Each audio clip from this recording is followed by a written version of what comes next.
Most of you are trained to get thrown off track in this way. Someone meaningful to you, like a mother or a father or a teacher or someone you care about, holds you as their object of attention, and when you please them, they show signs of being pleased, and you like that because you're an uplifter. You want them to feel good. So when you associate someone feeling good with something that you've done, that feels very good to you.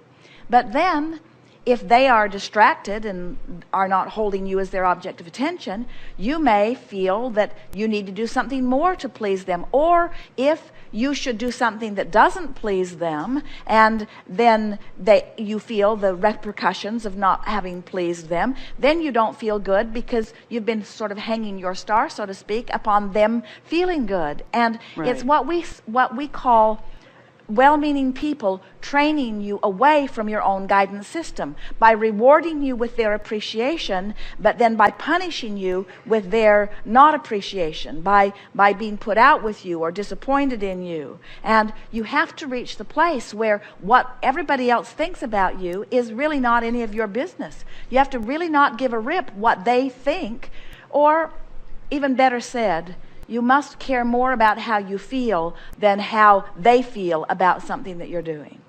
And we know sometimes Esther will say, Abraham is like a small voice in the wilderness, because almost everybody is clamoring to please someone else. And that's why there are so many people then that have a hard time even hearing their own guidance. They're so used to listening to others, and then it reaches even greater proportion as people then are wanting to know what the polls say, or what the voters are saying, or what the majority of people. So people are then responding to the loudest outcry instead of to the truest vibration within them. And so more and more people get more and more out of kilter when they are not listening to how they feel. And then people say, even as they hear us, they worry. They say, Abraham, if everyone were as selfish as you are trying to get them to be, what would this world be like? And we say, it's the utopia our friend is reaching for. If you are selfish enough to really care about your alignment, and you are an example of that, and others become selfish enough to care about their alignment, and you have a world of people who are in alignment, now you have an incredibly cooperative world, because now you're letting people be. You're not trying to orchestrate their life experiences. You are allowing them. It's only when you understand that you get what you think about that you are then willing to allow others to think the thoughts and live the lives that they want to live. But when you believe erroneously, it is so incorrect. When you believe that what others do impact you, then you've got to control them, and you can't do that, and then you just go crazy. And the reason that people believe that others do impact them is because most people offer the majority of their vibration in response to what they are observing. You're sloppy in your thinking. You're observing things that you don't want to live, and by observing them, you're including them in your vibration, and by including them in your vibration, then you begin living them, and then you associate your living something you don't want with them doing something that you didn't want them to do. And so it's sort of a cycle that never works out for anyone. I'm in a cycle that I'm trying to, a personal cycle, not professional, but it seems like I do better professionally as far as getting what I want, and I focus on what's real. Well, it is helpful when you say, I do really well in this area of my life because that will help you then extrapolate what you're doing and apply it to another area of your life. But when you say, I do good in this area, but I don't do good in that area, you sort of just hold yourself in that unchanging place. Right. Things can't change. If you hold that perspective, the indicators of that vibrational perspective have to keep being your indicators. We want to... So I need a paradigm shift in a sense. No, not a paradigm shift. You just need to lean a little bit downstream. Okay. Just lean a little bit. Just be aware that, be more aware of the way you feel. Paradigm shifts are so dramatic. Where just leaning in the direction of something that feels better is something so easily achievable. Okay. In other words, Right. What you're looking for is a feeling of relief. Do you want to talk about the details of it? Like I said, I've been successful in going from almost nothing to getting everything that I've ever wanted in lots of ways. One example is I practically willed myself with my fierce optimism and knowing that I would have a child at 44, even though the odds were really against it. And I had tried and tried. I still never gave up. But then I ended up somehow in this place that's very lonely. So it's by feeling all these feelings, like as I can't explain it. Let's talk like about leaving so many who don't think the same. That's it. So let's talk about what loneliness is. And so now this speaks to what we were not lonely. Like I'm happy myself, but I want more people who understand. I guess I can't. Well, we're going to begin by saying something that we think is extremely clever. You may not like it at all, but it's so clever we must say it, and then we'll show you what to do about it. Okay. And so we want to say you're looking for love in all the wrong places. Exactly. and then we want to say to you that it speaks to what we were talking about just a little bit ago, where most of you are trained to be aware of the response that you're getting from others. And so you have this sort of duality going on where you innately know that it is your work to come into alignment with who you are, and you've been working to do that and been seeing the success of that alignment on so many occasions that now you really know it. You've got it. Yeah, and you can never step back from that understanding. But then you find yourself feeling lonely because the majority of people don't get what you get, don't know what you know, can't relate to you. It's sort of what we were talking about here in this place of freedom and love and appreciation. Most of the population is not steadily there. And that's why so often when it's interesting, when people see someone living something that they want to live, it sort of aggravates their awareness that they're not there, and then they almost get on the attack. They don't mean to. They really are more well-meaning than it seems, but they are sort of striving for a sort of empathy. They want you to come over there so that you can have a conversation with them, and part of you, the physical part of you, would sort of like to go over there too. So then we say reassuring things to you, such as you cannot uplift from your place of not being uplifted. In other words, we like to tell the story that if you were walking along a mountain ledge with two friends, and one of them was very clumsy and the other one was very sure-footed, and you had twisted your foot or fallen over the edge and you were hanging by a flimsy vine, which of those two people would you be glad is there? And so your greatest value to everyone that you know, and you are a teacher to the very core of your being, your greatest value to everyone that you know and those that you are coming to know is in your alignment. So then you say, but people so often say it's lonely at the top, and we say it's lonely at the higher vibrations if you are looking for numbers. But if you are understanding that the feeling of loneliness, just like every other negative emotion, is not about the absence of something that is physical or someone that is physical rendezvousing with you, that feeling of loneliness is about you thinking a thought that holds you in a vibrational frequency that's different from the thought that your inner being thinks.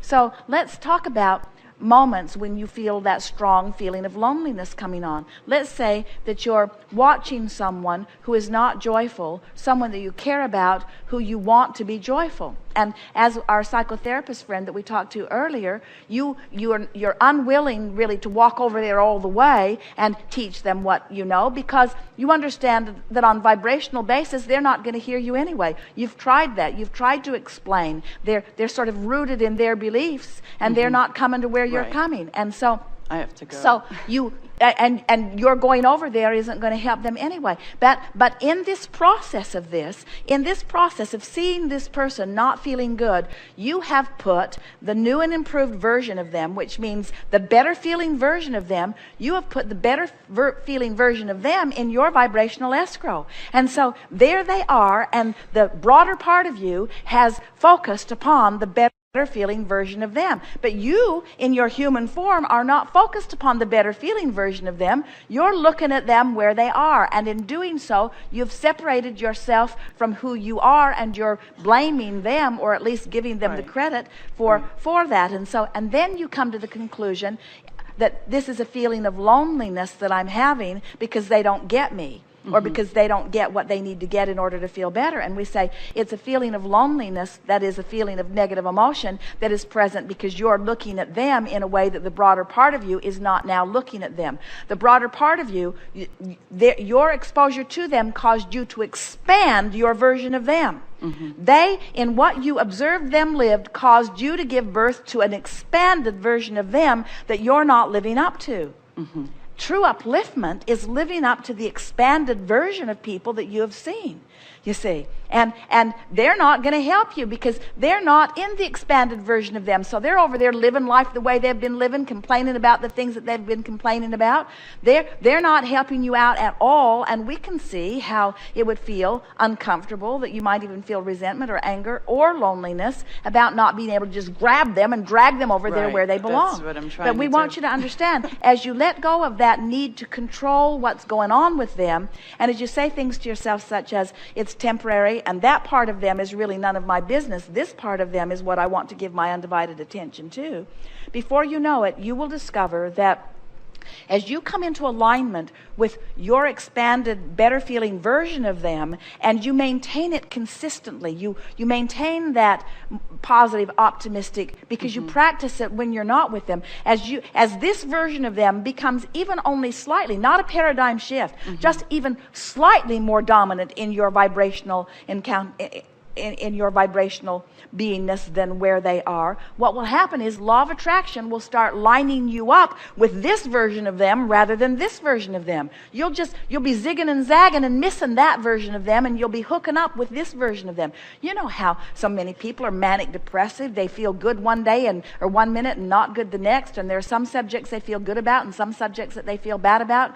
In other words, they're up and down and all over the place. Well, law of attraction knows where they are and when they are there. And law of attraction, and if you're maintaining your vibrational alignment with the new and improved version of them, law of attraction is going to give you the impulse to call them when they're there with you, going to cause you to meet them in the grocery store when they're there with you. It's amazing. People can walk down the same street in the same city with different vibrations going on within them and have two entirely different experiences walking down the street, rendezvousing with different people. Some people will be invisible to one, and other people will be invisible to another. Law of attraction says that your world is as unique as your vibrational perspective in any moment in time. So as you clean up your vibration, your world begins to reflect how you're feeling. So when you say, they make me feel lonely, we say they're just a reflection of your discordant vibration with who you really are. And as you understand that and start working to bring yourself into alignment, then no one ever makes you feel bad. Your feelings become unhurtable. And it's not lonely. There is no inkling of loneliness in steady alignment. You just get feeling so good. You just get feeling so good.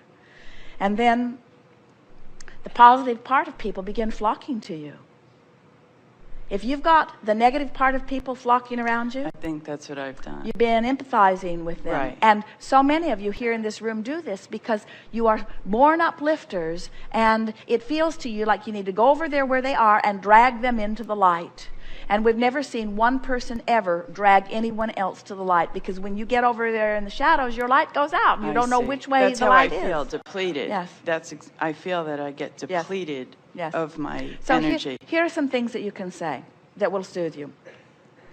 You're all right where you are. You could think to yourself about one. And where you are is temporary. And where you are is the catalyst that helps you and me to define where you really want to go. And I think I have a pretty clear picture of who you really are and where you want to go. And I'm going to start practicing that picture more. And I'm enjoying this interaction, and the contrast of your life is meaningful to me because it gives me something to focus upon, and I can feel that I am expanding because of my interaction with you. And I would never want to just put you off in a corner out of my life. I don't want to abandon you. I want to benefit by my relationship with you, and you're helping me to tune up my vibration and come into vibrational alignment with who I am. And I can feel that true mastery of oneself is tuning in to the vibration of one's core regardless of what's going on around. And I think that the loneliest thing in the whole world, you can say to yourself or even to another, I think that the loneliest thing in the whole world would be to believe that I have to fix all of those things before I can feel good, because I know that that is impossible, and that is deep despair, not just loneliness. Right. But when I understand that I don't have to fix anything, I just have to tune myself into vibrational alignment with who I am, now I've got it. In other words, can you feel the power and the freedom of recognizing that it's just your vibration that you've got to be in charge of, and that you can be in charge of that pretty easily?